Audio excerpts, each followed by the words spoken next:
Halo teman-teman, pada kesempatan kali ini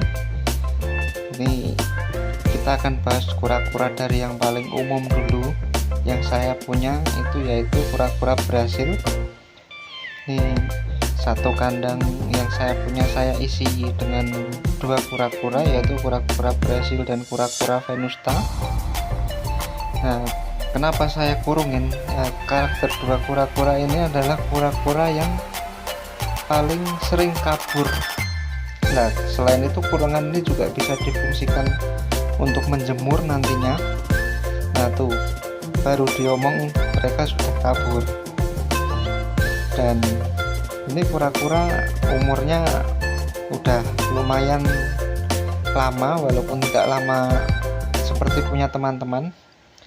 Ini umurnya sekitar 1 tahun 4 bulan. Saya keep dari kecil dengan diet pelet tentunya, tapi tetap pelet spirulina, jadi warnanya tidak hitam. Dan ini betina, teman-teman, ini betina. Nah, ini kenapa saya pakai sarung tangan, ini kukunya ini tajam, ini seperti kuku kucing, jadi kalau kena tangan lumayan ini. Nah, ini kita bisa lihat ini di ekornya ini pendek ini, dan kloakanya agak ke dalam.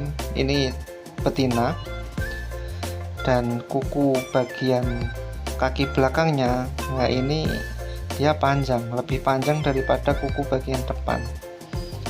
Ini lumayan, ini tangan kanan saya dicakar, dan dia ini aktif banget walaupun saya keep dari kecil. Beda sama saudaranya. Ini usianya sudah 1 tahun 4 bulan dari saya keep awal. Pernah beberapa kali sakit waktu di usia juve ke bawah, karena daerah saya daerah yang dingin. Untuk dietnya sendiri tadi saya sudah sampaikan kalau kura-kura ini saya kasih diet pelet. Ini bukan tanpa alasan ya teman-teman. Jadi kalau diet pelet ini dia mengurangi tingkat agresivitas atau kejailan dari kura-kura itu apabila digabung sama kura-kura yang lain. Dan ini saya kasih makan sehari sekali, ini dengan porsi yang sudah dikurangi tentunya, karena itu tadi, kalau dia lapar dia akan jahil nih ke teman-temannya. Untuk peletnya sendiri ini yang hijau ini gabungan, hijau ini pelet spirulina, terus yang coklat ini pelet serangga, dan yang merah ini pelet tumbuh-tumbuhan, ada kandungan bawangnya juga buat tambah imunitas. Ini rutinitas dari baby sampai dewasa, ini saya kasih pelet ini. Ini adalah saya contohkan rutinitas, yaitu bagaimana saya menjemur, walaupun tidak tiap hari, tapi ya posisinya seperti ini. Ini satu kandang ukuran 60 cm bisa buat menampung 2 kura-kura dewasa. Cuma ini karena tidak ada panas, ini saya tidak bisa mencontohkan yang lebih realnya. Yang berikutnya juga rutinitas juga, walaupun tidak rutin, yaitu memandikan kura-kura. Ini biasanya saya lakukan seminggu sekali atau seminggu 2 kali dengan peralatan yang mungkin dari teman-teman semua juga punya. Ini antara lain yaitu adalah wadah yang minimal seukuran dengan badan dia, lalu kita butuh kaleng juga, ini nanti sebagai alat bantu. Lalu ya sikat nih, bisa sikat bekas sama pasta gigi anak ini yang tidak terlalu sensitif ke kulit reptil. Nah, jadi peralatan seadanya ini nanti akan saya praktekkan bagaimana cara menggunakannya. Ini yang pertama-tama, kita pakai alat bantu botol ini khusus untuk kura-kura yang ukurannya dewasa dan cakarnya udah tumbuhin. Nah, kita taruh di atasnya gini nih. Ini karakternya aktif sih. Pertama kita basahin dulu nih si kura-kuranya. Setelah kita basahin, ini kita ambil sikat pasta gigi sedikit aja, tidak perlu banyak-banyak. Nah ini aktif banget nih, botolnya aja bisa sampai digeser. Dan ini kita sikat ya lumayan neken, nggak masalah ini karena ini bekas sikat anak sih, jadi masih lembut. Ini kita sikat, ini busanya juga mulai kelihatan coklat. Ini bekas sisa kotoran yang nempel, sisa-sisa makanan yang nempel, lendir-lendir lumut yang nempel. Nah ini biar hilang. Dan ini juga mencegah kura-kura ini warnanya hitam total kayak batu, walaupun nantinya juga kalau umurnya udah puluhan tahun dia juga bakal hitam sih, tapi tidak apa-apa lah. Ini kita usaha dulu biar tidak hitam. Lalu kita bilas lagi dan kita sikat sekali lagi nih buat ngilangin sisa-sisa pasta gigi yang masih nempel di sela-sela cangkang karapasnya.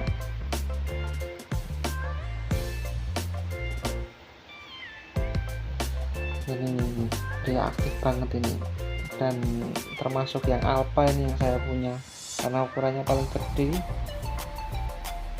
ada sekitar 20 cm. Oke, lalu kita bilas lagi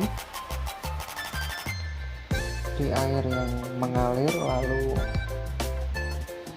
kita perlu bilas lagi. Ini jadi sudah cerah, ini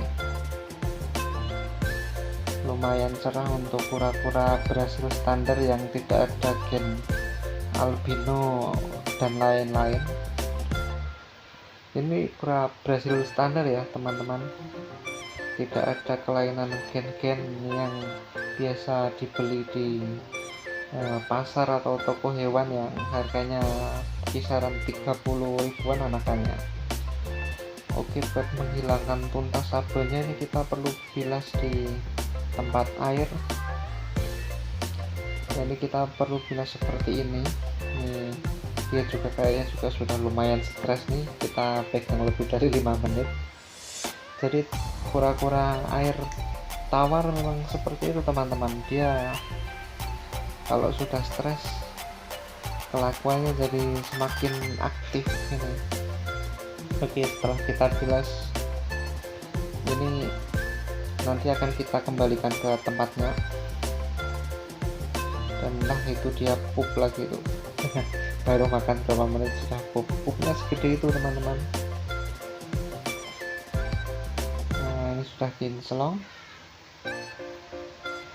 Nah ini juga kenapa saya pakai sarung tangan ini, karena lihat nih kukunya ini bisa melukai kulit nih kalau tidak pakai sarung tangan nih, walaupun cuma lecet-lecet kecil. Oke, kita kembalikan lagi ke tempatnya.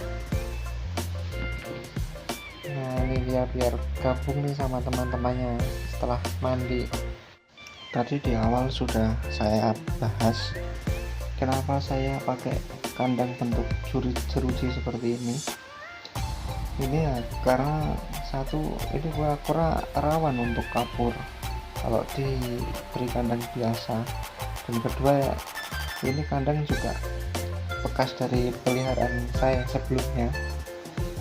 Dan ini satu kandang saya isi 2 kura-kura dewasa jenis slider, yaitu satu Brasil yang sudah kita bahas tadi, dan kura-kura Venusta. Ini juga slider juga dengan ukuran yang tidak beda jauh, yang sama-sama saya keep dari kecil, dan kedua-duanya ini sama-sama pernah sakit di tempat saya.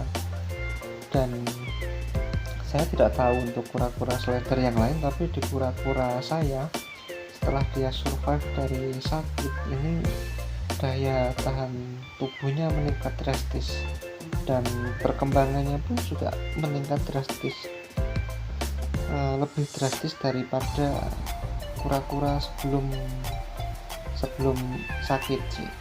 Jadi apakah itu terjadi di kura-kura yang lain atau tidak, ini saya tidak begitu tahu, tapi yang jelas ini terjadi di kura-kura yang saya pelihara, dan ini dua-duanya betina ya teman-teman, dan selisih usianya ini mungkin sekitar 3 bulanan dari saya keep awal berhasil, dan kemudian baru saya keep baby venustanya. Dua-duanya ini makanya juga rakus, sama-sama pernah kena pilek kedua-duanya, dan bisa tumbuh sebesar sekarang ini, terutama yang venusta itu next akan saya bahas. Ini dia dua-duanya juga tidak punya gen khusus, yaitu kura-kura gen standar pada spesiesnya. Ini Brasil gen umum atau gen standar, dan venustanya juga venusta gen umum. Jadi dia rakus itu setelah hilang stresnya makan lagi sisa-sisa makanan yang tadi.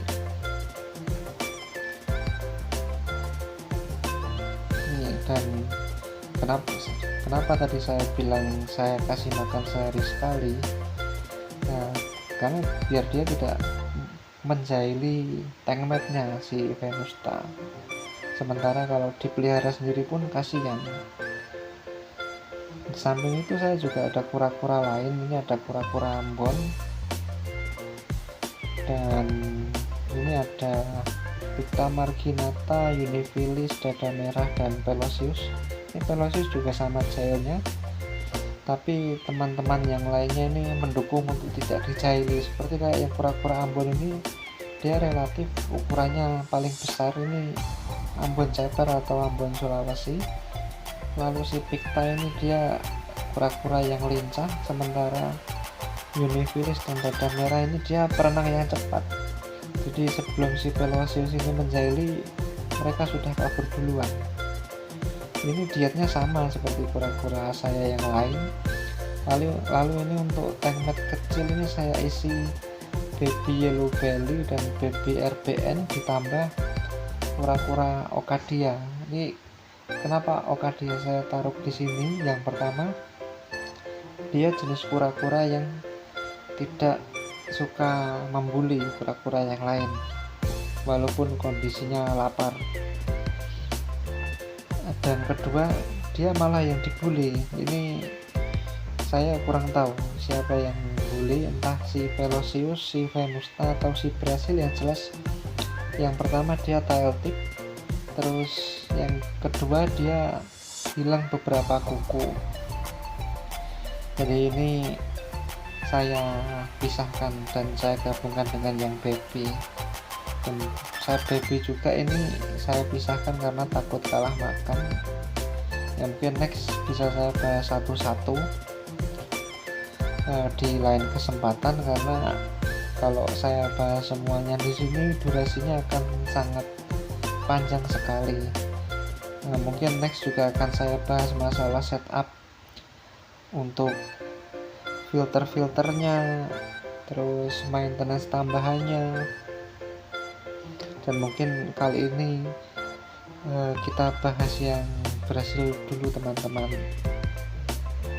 sebagai rangkuman sekaligus penutup, yaitu kura-kura Brasil. Ini deskripsi singkat teman-teman. Kura-kura Brasil nih nama internasionalnya Red Ear Slider atau kuping merah dari Amerika Serikat, dengan nama spesies Trasemis crypta elegans, dan dia tipe kura-kura semi akuatik air tawar. Kalau untuk jenis kelamin atau sexing yang paling mudah dilihat yaitu dari postur badan, ini betina lebih besar daripada jantan. Lalu dari ukuran cakar depan, ini yang jantan yang lebih panjang, dan ini yang paling kelihatan yaitu dari ukuran ekor dan kloaka. Ya tentunya di sini jantan juga yang lebih panjang.